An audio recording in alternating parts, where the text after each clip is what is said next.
Hey, Fringe listeners, my friend Gretchen Schott is one passionate lady, and she's got big fire for results-oriented leadership and adult learning. I'm passing the mic to Gretchen today as she shares one of her favorite episodes of her podcast, Made for Impact. I bet you're going to want to follow the show after you hear this. There are leaders in the world who are made for impact. I feel really privileged to even be able to think about my life's purpose. Like my day-to-day purpose, right, is like being an awesome mom, being a good friend. I feel really lucky to be able to think about a higher purpose than that. Mara Gerstein is making an impact. I'm Gretchen Schott, and this is Made for Impact, a show for leaders who want to leave a lasting impact on their organizations, their teams, and their lives. My guest today is Mara Gerstein. She's the co-founder and chief executive officer of Loop Ventures. After 2 decades using all manner of corporate performance management systems, Mara served as founding executive director of a political media organization with no feedback mechanisms. It was then that she had this idea for Loop. Mara is a multi-award-winning digital marketer, content developer, and team leader. She has a BA in history from Brown University and an MA in media studies from the New School. In our conversation, we dig into feedback and explore her call for a feedback revolution. Take a listen. Mara, thank you so much for being on the show. I'm so grateful to have this time to talk with you. Thank you, Gretchen. I am so happy to be here with you. Tell our audience just a little bit about you and your professional background to get us started. Yes, absolutely. So yeah, my name is Mara Gerstein. I am the CEO and co-founder of a company called Loop. And I've had a long and storied professional career. So I started out with a small stint in investment banking. I spent many years making audio and multimedia guides for museums and cultural institutions. I lived on the West Coast for many years and did sketch comedy, so writing, producing, and performing. And then I parlayed that work into digital project management of various kind of stripes and sizes and, managing kind of larger and larger teams, working for tech consultancies, now back in New York where I grew up, and, some boutique shops, and then managing a team of, 20 project managers at a company called Sapient Nitro before it was acquired by Publicis Group. And then struck out on my own. In 2016, I ran a political media organization called The People for 4 years. And we created data-driven political advertisements for state legislative candidates all over the country, and also did a bunch of voter engagement work on the nonprofit side. Yeah, so did that for 4 years and then had an idea for a feedback company that would really transform the way that people engaged colleagues and community in the process of learning about themselves and making decisions about behavior change that they wanted to affect in their own lives and charting an informed path for growth. And I can talk a little bit more about that since it's my greatest life's passion at this point. That's the short story. And I'm also a single mother by choice. So I have a 9-year-old child, and I've spent most of my life living in New York City, and I now live on the east end of Long Island, out in the woods. There's so much in what you just said. I feel like I could have like 5 hours of conversation just asking about each one of those career journeys. Because I'm like, wow. And that's nothing is like, oh, here's the breadcrumb that led to this one. No. It's like, here's a breadcrumb. Oh, look, there's an ice cream shop. Let's go over there and have ice cream instead. And now, oh, let's go over here. That's incredible. Like I could explain certainly like what the through line was, like how that breadcrumb came from that piece of bread. And then the sourdough led to that loaf that led to that biscuit. But yes, to the outside eye, there are a lot of really hard right turns for sure. So let's dive into that a little bit. So tell me what you believe then is your life's purpose and your work's purpose, and talk about what's that thread you see that goes between them then. Yeah. Awesome question, Gretchen. Thank you. So the way that I often kind of frame this up for me is when I was in high school, I kind of looked around and I was like, I have this really close group of friends. There was like something similar about all of them. And it was something that I kind of saw in myself. And I thought, what do we all have in common?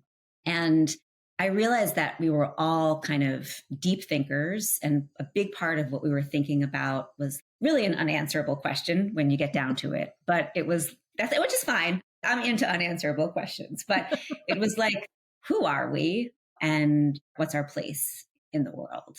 We also like to have fun, certainly, but it's like, what are we doing here? And so how that connects to my life's purpose at this moment in time, and I should caveat it by saying, I feel really privileged to even be able to think about my life's purpose. Like my day-to-day purpose, right, is like being an awesome mom, being a good friend, like being a good daughter, and, supporting the people that I love. And some of that are like, there are emotional realities to that. There are financial realities to that. But I feel really lucky to be able to think about a higher purpose than that. And I do. I think about that all the time. The company that I created, the motivation for it came out of a few things. When one of my last jobs, I was managing a large team. It was a team of 20 people. And, I was using traditional performance management tools, right? Where people get a bunch of anonymous feedback. And then it's the manager's job to like interpret that feedback and make decisions, right? About who's going to get promoted and who gets the raise and what does the feedback mean. And it's like all up to the manager to make sense of that feedback and play God, essentially. And it was really hard. That's a lot for managers to do. Mm-hmm. Little secret, managers have way, way, way too much to do, right? I was also managing like a multi-million-dollar book of business. And I'm sorry, this is a very, very long answer to your question about my life's purpose. It should be. Yeah, right. Right? Like, let's not rush that. Yeah, thank you. So managing people's feedback is just an enormous responsibility. And the feedback was anonymous. Mm-hmm. And most of my team were women and people of color. And the environment that I was in, I was a senior level woman in this big tech consultancy, and I was getting very gendered feedback. I was almost like, if you guys want to just come out and call me a bitch, like, just say that. Like, mm-hmm. I was too judgmental. I was too like all of these things. And I really was ambitious and I wanted to grow and I wanted to be able to go back to the people who had given me the feedback and ask them questions. And I couldn't do that because the feedback was anonymous and I couldn't tell my people to do that either. Mm. And it just felt so unfair. And it felt like such a waste of time, right? When you think about the amount of time that people spend using these systems. Mm-hmm. And so I was doing all of this career development for my people, like on pieces of paper and on my own time, while I was also spending, hundreds of hours managing these performance management systems. Sure. And I've also, as a side note, been single most of my adult life, but I have lots of friends. But your friends don't often just give you feedback the way that a partner will, right? Right. And actually, the feedback a partner gives you is also, they come with their own issues and biases and whatever. Yeah, sometimes you have to run it by your friend and say, well, yeah, no, sure, right? Absolutely. Hopefully you do, right? So when I started running this political media organization, I started thinking really hard about how do we engage the people in our lives to really learn about ourselves, if that's something that we want to do. Like, what really is that process of mining the people who we trust, colleagues, community, friends, for intelligence about who we are, what we're good at, where we can grow. Mm-hmm. And I just was like, there's nothing. We don't have that. We don't have those skills. We don't know the questions to ask, and there are no tools. There's nothing. And so I started to do research about, what does the research say about how to actually have good feedback exchanges? And as it turns out, there's a ton of research about how to have good feedback exchanges. And none of that research has ever made it into any of the tools that exist, because those tools are actually used for control and surveillance and to decide who gets a raise and monitoring. And so my purpose really has become to help people understand themselves better, to create a tool. And I started a company, at the ripe old age of, I don't know how old I was, 45, 44. I started a company to create a platform to help people deepen their self-awareness by collecting feedback from colleagues and community. and to put that tool into organizations so that organizations could actually become a place where people could learn from each other and develop and grow. So yeah, it really connects to that original question that I asked about what my friends and I had in common, right? Like, why are we here? How can we grow? Let's always keep learning. And how do we engage other people in that process so that we're not always just doing it on our own and in our heads, which leads to all kinds of rumination and sadness and for sure. loneliness. Yeah. Yeah. Because we like the stories we tell ourselves sometimes. And then sometimes we get stuck saying that story over and over again, and it's not serving us anymore. So a lot of the time, that's true. I read the article that you wrote, A Call for a Feedback Revolution. And we're going to link that with our show notes. And in that article, you shared a number of really interesting points. But one I want to dive into is that first point, which is put the person asking for feedback in control. So can you explain this more and how that relates to doing performance reviews? Because when I read that, I loved the concept, but I was like, and then we have this process within our businesses that is necessary, that doesn't necessarily invite the employee to seek that feedback, but something that we need to just regulate and control. So can you speak more about that? Absolutely. Yeah. So, I mean, one of the first pieces of research that I came across when I started looking into this was a study which we referenced in that paper, which looks at how anxiety producing it is for people when they receive feedback that is unsolicited versus when they receive feedback that they've asked for. Right? And as everyone who has ever experienced anxiety, which is pretty much everybody knows, when you're anxious, it's very hard to be open. And when you're closed, when you're not open, it's very hard to be able to change or to think or to want to grow, right? So if you think about it that way, it's like, what is the point of getting feedback if you're going to be closed to the feedback that you receive? I mean, it's like, it really doesn't make any sense, right? So if you have the performance review, traditional performance review process, you don't solicit the feedback.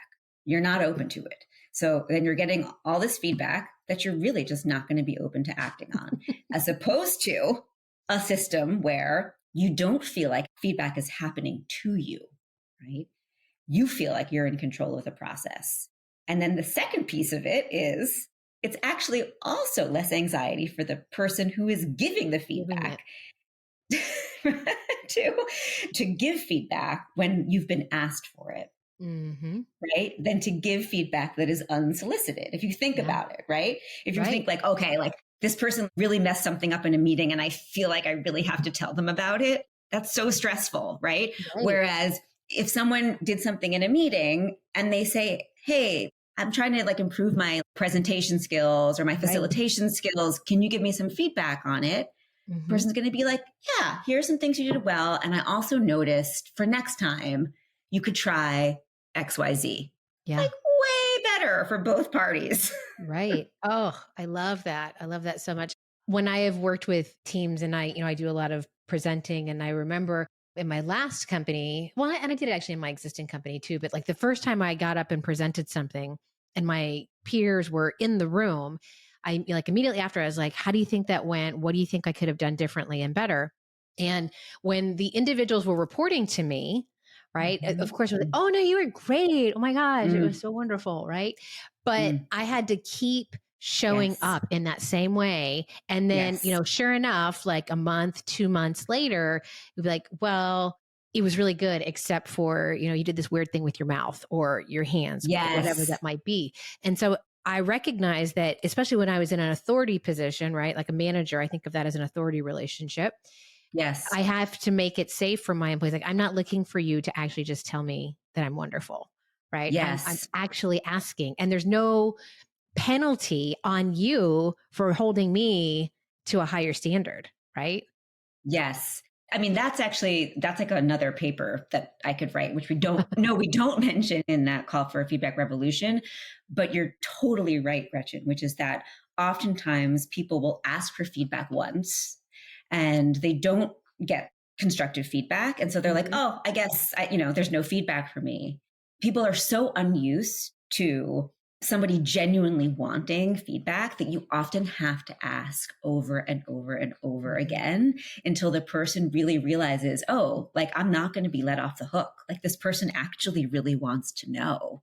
Right. And they're going to keep asking until I give them something that's constructive. Mm-hmm. So it's a really, really good and important point about feedback best practices, actually. I think too, and I love that you kind of uncovered that piece about how stressful it is for the person to give the feedback. Because I think that we do a lot of training. There's lots of workshops. There's lots of books. There's lots of things that you can read on how to have a conversation. They talk about courageous conversations, crucial conversations, radical conversations, like all the things, right? Yes. There's a lot of those things, which talks about like, how do I do that? But we don't really speak into the anxiety that a person has. We give them like the techniques and the tactics to how you do that. So I love like that idea of how we need to really consider that challenge it is in giving it because we are concerned about that other person. And I was going to say what I find is because I'm a naturally very positive person for myself, I have really had to coach and teach people to give me hard feedback because I'm so kind and because I'm so nice, I'm so positive that when I have asked for constructive feedback, what I have found is that sometimes people are afraid to say it to me because they don't want to hurt my feelings. Right. Yeah, and so I've had to learn to say things like, I'm really not going to be hurt. Like, I want to grow. So I need you to tell me what you think. Right. And I've also had the other side too, where I've been getting feedback from someone who probably needs to have a little more empathy. And I will say things like, I know that your feelings can't get hurt, but mine can. So I'm choosing my words well because I don't want you to say something back to me that's going to hurt me. Right. And I don't think we have enough conversations about like that kind of dialogue of how you set that other person up to be receiving and how you can set yourself up to present it in a way that's both comfortable for you and for them. Yeah. Yeah. People really don't know how to ask for the feedback they need.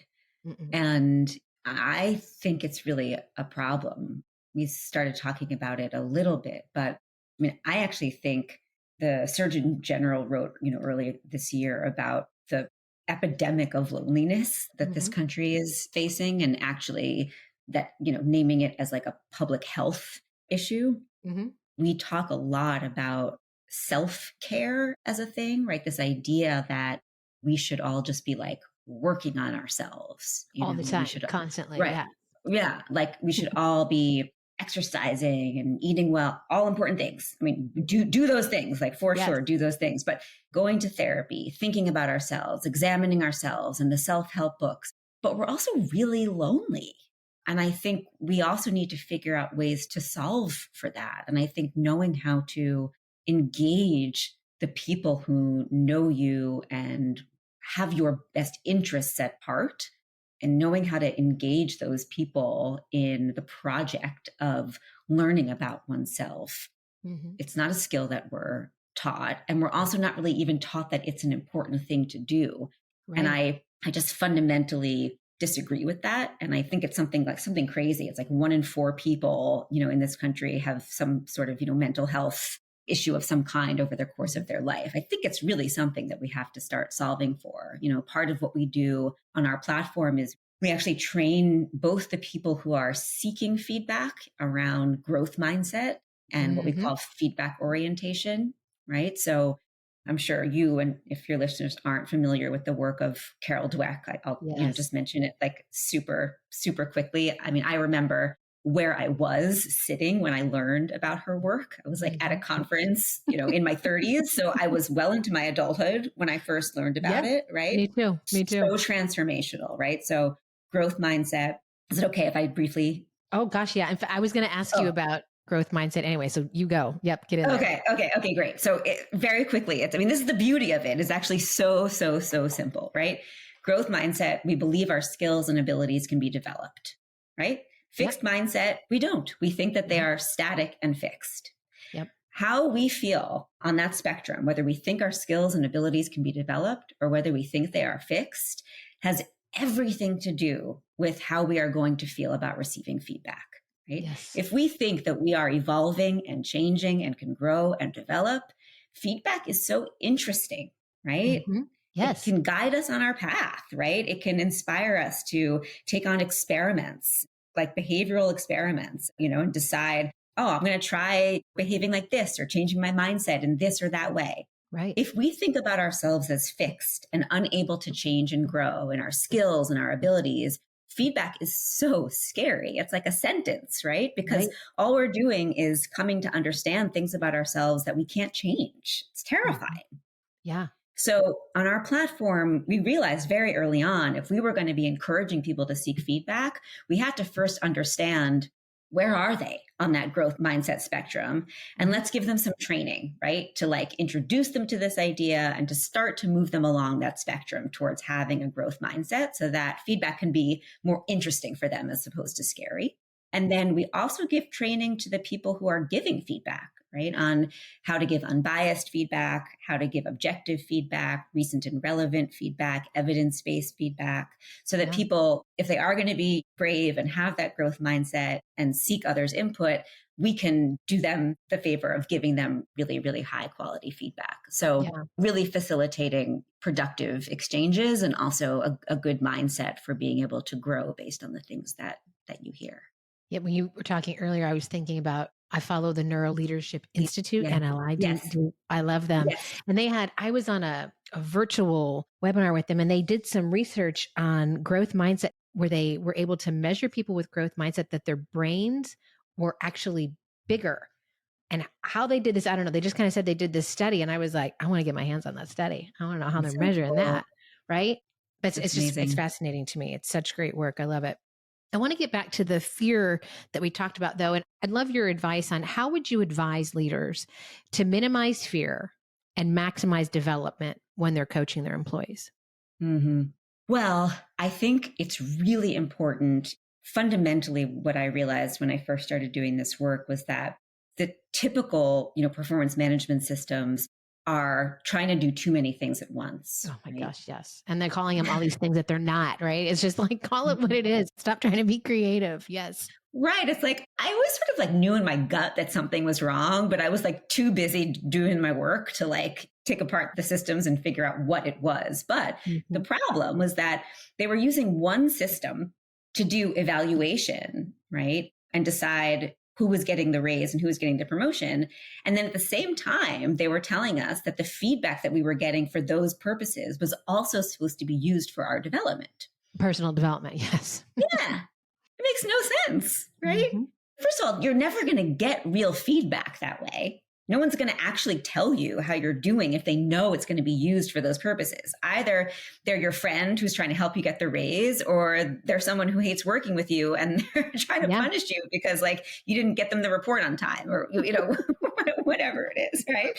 So like it's all these like, politics at play. So the first thing I would say is do yourself a favor and be honest, right? With the fact that you can't have one system and one tool that does performance management and employee development in one go. You have to disaggregate employee development from performance management. So I think that's incredibly important. I also do think, we know for a fact there's a ton of research around the impact of good feedback culture on things like employee retention, lowering turnover, employee engagement and productivity, on profitability. Those numbers are just really off the charts. And so then the question becomes, what can you do to improve employee feedback culture? And you have to bring in some awesome trainers, right? To really come in and talk to people about really getting to, it sounds cheesy, but like really getting people to think about feedback as the gift that it is, right? Like really trying to encourage that growth mindset in your employees and to help people understand that all those things, meditation and exercise and therapy and retreats, are all terrific, but so is understanding how other people see you and using that as a way to drive your own personal growth and getting the right tools in the door to support the feedback process. I love it. I'm curious because you've talked about feedback and culture and company culture. How do you define employee loyalty and employee satisfaction? Well, you want, I think, people to have strong relationships with the people that they work with. I think that's like a super important part of, we know people being happy to come to work, right, is actually about the relationships that they have with each other. Feedback is obviously really related to that. Are people talking to each other? Do they feel free to do that? there's this incredible study, actually, I forget who did it, but it was that the most so absurd. It's a little bit old, as you might imagine, but that the most creative people in workplaces were actually the smokers, because those were the people, right, that were like outside having their water cooler moments, right? Mm-hmm. And so how do you ensure, right, that people are able to have those micro moments of connection? You want people who would recommend working at your company, right, to other people, right, who are out there kind of evangelizing for your company and who are recruiting other people to come work for their company. I think mobility is also a huge issue. Are you giving your employees opportunities to do what they love, to understand the way that their own personal purpose aligns with company purpose, and to really figure out, is what I'm doing at this company aligned to the things that I love and where I see myself in the world? And if not, is the company flexible enough to let me do other things? As we know, it's so expensive to lose people and to have to replace them. Right. So at all costs, right, you want to keep your, good employees and find creative ways to, unless they're underperforming, to, find creative ways to match the person's, passions and skills and purpose to the purpose of the company, and put them to work doing the things they love, but also for you. Yeah, we talk a lot at Threefold and in the work that I do that leadership does not equal management, right? Management's an authority relationship. Leadership is an influence relationship. Growth does not equal promotion, right? And the value and the time and the skills that you bring into a job are the pivots that allow you to decide, where do I go next? How do I want to grow? What's coming next for me, right? And so I just think that's so important as we think about like the feedback and how we're soliciting that and how we're using that information as well. As an employee, I might have some big dream and I might think it doesn't align with the company, but that's okay if you're not going to manage people, but you also want to be an entrepreneur and you are the very best at what you do for our company. You go become an industry expert in that.